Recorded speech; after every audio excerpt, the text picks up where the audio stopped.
Welcome back to my YouTube family. तो दोस्तों आज मैं आप लोगों के लिए लेकर आई हूँ लेटेस्ट ड्रामा सीरियल तिनके के एपिसोड नंबर 2 का मज़ेदार सा रिव्यू। तो दोस्तों लेकिन जो लोग हमारे चैनल पर नए आए हैं उनसे एक छोटी सी गुजारिश है, जल्दी से हमारे चैनल को सब्सक्राइब करें। इसी तरह से तो आपको आपके मनपसंद ड्रामे की लेटेस्ट एपिसोड का रिव्यू आसानी के साथ मिलता रहेगा। Thank you. आखिरकार दोस्तों दुरिया के वालिदैन तो दुरिया को बहुत समझाने की कोशिश करते हैं कि उन्हें वासे कुछ अच्छा नहीं लगा, ख़ास तौर पर उसका रवैया तो बड़ों के साथ भी बिल्कुल अच्छा नहीं है और हमें इस चीज़ का डर है कि आगे जाकर वो तुम पर हाथ ना उठाने लग जाए। लेकिन दुरिया तो अपने पेरेंट्स की ये बात समझने पर कासिर ही नहीं, वो तो समझना ही नहीं चाह रही होती, उल्टा सीधा अपने अब्बू को ही समझाने की कोशिश कर रहे हैं कि अबू जान आप कैसी बातें कर रहे हैं, आप तो अपनी बेटी को खुश देखना चाहते हैं। मेरी खुशी इसी में है कि मेरी बहुत बड़े आला से आला ख़ानदान में शादी होती है और देखिए मेरी ये खुशी पूरी होने जा रही है, तो आपको मेरी खुशी में खुश होना चाहिए। लेकिन दुरिया को वाकई इस चीज़ का अंदाज़ा नहीं होता कि आगे जाकर उसके साथ क्या होने वाला है, क्योंकि वासी एक जो है वो मेंटली डिस्टर्ब है और वो एक दिमागी मरीज़ है, उसको कोई समझ नहीं सकता और ना ही वो अपने आप को किसी को समझा सकता। दुरिया तो अपनी खुशियों में बहुत मगन है, तो दूसरी तरफ कदर अपनी बहन और अपनी बहन की सास की बातें आराम से मान लेती है, क्योंकि उसे पता है उसके पेरेंट्स नहीं हैं जो उसकी ख्वाहिशों और उसकी खुशियों को पूरा करेंगे।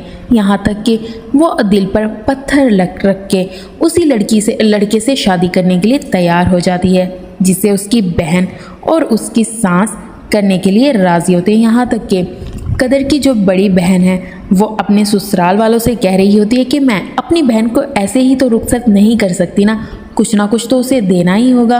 अच्छी बात तो नहीं है, लेकिन यहाँ पर जो कदर की बहन की सास है वो कहती है आपकी बहन यतीम है, उन्हें पता है उसका आगे पीछे कोई नहीं है और मेरे बेटे के पास इतना पैसा नहीं है कि वो फजूल खर्च कर सके। कदर ये सारी बातें सुन रही होती है, लेकिन उसे हमाद की मोहब्बत याद आ जाती, क्योंकि हमाद कदर को देखते ही उससे मोहब्बत करने लगता है। अब दोस्तों ये कहानी ऐसी दो फैमिलीज़ की है जिसमें एक लड़की के पास तो बहुत पैसा होगा लेकिन उसे कभी मोहब्बत नहीं मिल सकेगी, जबकि कदर की ज़िंदगी ऐसी होगी कि उसकी कदर करने वाला एक शोहर होगा जो उससे मोहब्बत करेगा, लेकिन उनके पास जो है अच्छी आराइश ज़िंदगी गुजारने के लिए दौलत नहीं होगी। लेकिन यहाँ पर कदर को इस चीज़ से कोई फ़र्क नहीं पड़ता, उसे 2 वक्त की रोटी चाहिए और ऐसा शोहर चाहिए जो उसकी कदर कर सके और उसका ख्याल रख सके। तो दूसरी तरफ जो है कदर के ससुराल वाले यानी हमाद की फैमिली वो बात कर रही होती है कि हम इतनी यतीम बच्ची को लेकर आ रहे हैं, यहाँ तक कि जहेज़ देने से भी इनकार कर दिया। यहाँ पर जो है हमाद की अम्मी हमाद से कह रही होती है अब तो तुम्हारी बीवी आने वाली है, अब तो कोई कामकाज कर लो, उसी के लिए कुछ कर लो, कुछ कमा लो ताकि ज़िंदगी तुम लोगों की अच्छी गुजर सके। यहाँ पर हमाद की भाभी ऐमन हमाद को जो है उल्टा सीधा बोल रही होती है कि सबसे बड़ा है लेकिन कोई काम नहीं करता, और हमाद अपनी जो है भाई की बीवी से कह रहा होता है कि तुम लोग मुझसे छोटे हो इसलिए मुझे ज़्यादा समझाने की ज़रूरत नहीं है। हमाद तो किसी की बात समझने के लिए तैयार ही नहीं है, वो तो अपनी ज़िंदगी टके पर गुजारने के लिए तैयार है। वो चाहता है बस घर में जैसा मिल रहा है उसकी ज़िंदगी गुजर जाएगी, लेकिन उसे इस चीज़ का अंदाज़ा नहीं है कि दोस्तों अब उसकी शादी होने वाली है, आखिर उसको अपनी बीवी के लिए और ज़िंदगी गुजारने के लिए कुछ ना कुछ तो करना ही होगा। आखिरकार जो है वासी की शादी हो ही रही होती है दुरिया से, क्योंकि दुरिया तो अपनी ज़िद पर अड़ी होती है। यहाँ पर जो है वासी की बहन और उसका जो बहनोई है वो वासी से कह रहे होते हैं चलो जल्दी चलें बारात लेकर, ज़्यादा देर मत करो, तुम्हारी दुल्हन को तुम्हारे घर ले आते हैं, लेकिन मेरी एक बात हमेशा याद रखना, कभी भी अपने ससुराल के दबाव में मत आना और अपनी बीवी के सामने कभी ये जाहिर मत करना कि वो बहुत ज़्यादा खूबसूरत है, हमेशा उसे दबाकर अपने रोब में रखना। तो दूसरी तरफ कदर की शादी जो है हमाद से हो ही जाती है, लेकिन शादी से पहले कदर को इस चीज़ का बिल्कुल अंदाज़ा नहीं होता कि हमाद कोई नौकरी नहीं करते, यहाँ तक कि उनका जो घर है वो भी कुछ अच्छा नहीं है, उस घर के हालात भी अच्छे खासे नहीं हैं। तो यहाँ पर जो है जो कदर है उसकी फैमिली को तो ये बताया जाता है कि लड़का अच्छा खासा एजेंट का काम करता है और अच्छा खासा कमाता है, लेकिन ऐसा कुछ भी नहीं है, वो इंतहाई निकम्मा नालायक है जो घर में पड़ा सारा दिन सारी रात सोता ही रहता है। हमाद कदर से बात कर रहा होता है कि हमाद की अम्मी आ जाती है, दरवाज़ा खटखटाती है और हमाद से कहती है कि तुमने छत का जो सुराख है वो ओपन क्यों नहीं रखा। बारिश की वजह से सारा पानी छत पर भर गया और छत टपकने लगी है। अब जाकर छत की सफाई कर आओ। यहाँ पर हमाद अपनी अम्मा से कह रहा होता, अम्मा कैसी बातें कर रही हैं, आज तो मेरी शादी हुई है, मेरी बीवी के सामने मेरी थोड़ी इज्जत का ख्याल रख ले। लेकिन उसकी अम्मा ज़बरदस्ती उसे वहाँ से भेज देती है। कदर ये सारा मामला देख रही होती है और उसे ये भी समझ आने लगती है कि उसका जो शौहर है वो कोई कामकाज नहीं करता। लेकिन वो बेचारी क्या कर सकती है, वो अपनी बहन के ससुराल में इतने लंबे अरसे तक नहीं रह सकती थी, इसलिए उसे कोई ना कोई फ़ैसला तो करना था और आखिरकार उसके हमाद से शादी हो ही जाती है। दूसरी तरफ जो है दुरिया की फ्रेंड्स दुरिया को कह रही होती हैं कि हमने अपने बहनों से बहुत सारा नेक लेना है, अब हम पीछे नहीं हटेंगे। तो यहाँ पर जो दुरिया की नंद है वो वासे को बुलाकर लेकर आती है। यहाँ पर दुरिया की दोस्तें वासे से नेक मांगने के लिए खड़ी होती है। यहाँ पर वासे दुरिया से फैसला करवाने के लिए तैयार होता है कि दुरिया, या तो तुम ये कहो कि मैं अपना नुकसान कर लूँ तुम्हारी दोस्तों के सामने, या फिर उनका नुकसान करवा दो। लेकिन दुरिया जो है इस वक्त अपनी दोस्तों का साथ देती है। उसे ये अंदाज़ा नहीं होता कि ये बात वासे को पसंद नहीं आएगी और ये बात जो है उसकी शान के खिलाफ होगी, इसलिए उसे अभी इस चीज़ का अंदाज़ा नहीं। वो अपनी दोस्तों का साथ देती है। जब वासे दुरिया के पास आता है तो दुरिया के मुंह पे थप्पड़ मार देता और उससे कहता है कि तुम कैसी औरत हो कि तुमने अपने शोहर का नुकसान करवा दिया, जबकि तुमने देखा ना मेरी बहन जो है वो मेरा साथ दे रही थी और तुमने अपनी दोस्तों का साथ दिया। दुरिया ये देखकर रोने लगती है, लेकिन वो अब कर भी क्या सकते हैं। उसके पेरेंट्स ने तो उसे बहुत समझाया था कि सोच समझकर ऐसे इंसान से शादी करो जिसे ज़रा भी लोगों की परवाह नहीं होती, इवन वो बड़ों का लिहाज भी नहीं करता और गुस्सा करने लग जाता है। तो दूसरी तरफ कदर जो है हमाद का ये रवैया देखकर हैरान हो रही होती है। एक तो उसे ये पता चल जाता है कि वो कोई काम काज नहीं करता, दूसरी तरफ वो ऐसे घर में रहता है जहाँ पर छतों से पानी टपकता है। तो दूसरी तरफ दुरिया रो रही होती है।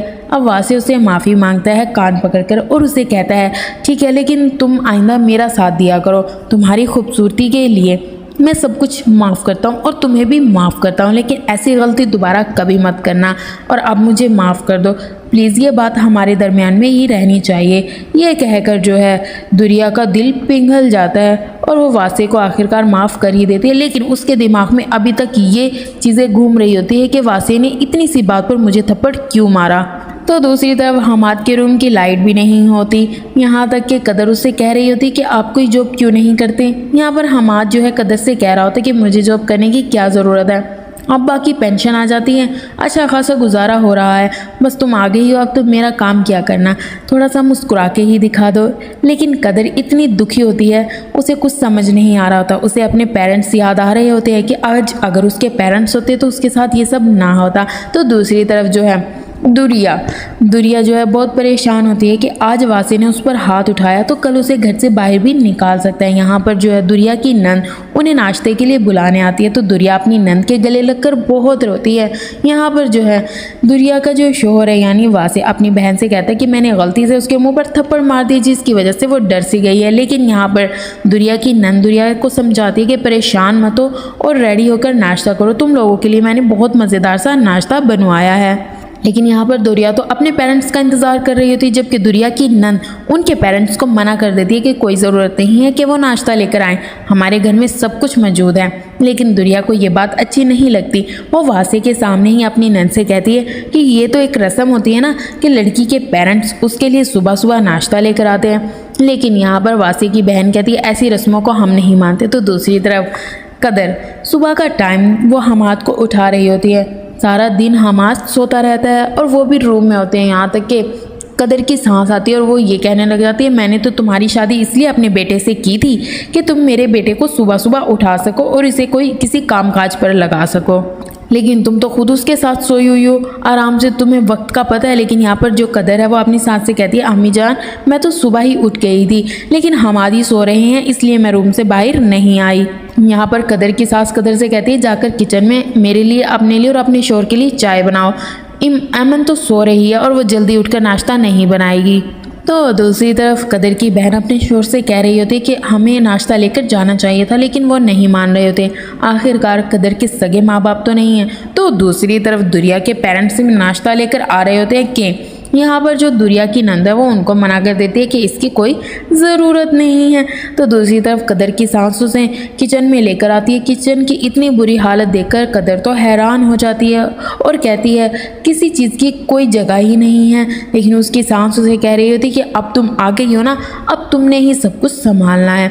तो दूसरी तरफ जो है यहाँ पर दुरिया की जो नंद है उसका शोहर ये कह रहा होता है उसे कि देखो वहाँ से तो अभी से अपनी बीवी का होकर रह गया, मुझे लगता है ये जोरू का गुलाम बन जाएगा और हमें इस घर से निकाल देगा। लेकिन यहाँ पर दुरिया की नंद कह रही होती है वहाँ से ऐसा कभी नहीं करेगा और मैं उसे ऐसा कभी करने ही नहीं दूंगी। यानी वो बहन तो अपने भाई को अपनी उसकी बीवी के साथ देखकर खुश भी नहीं हो रही होती।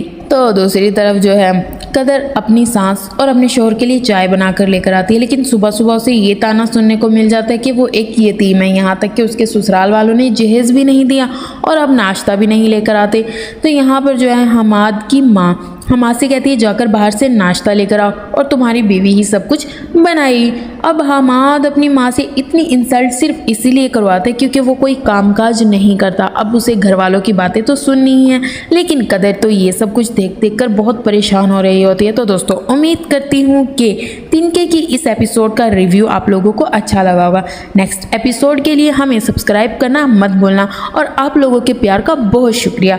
Thank you.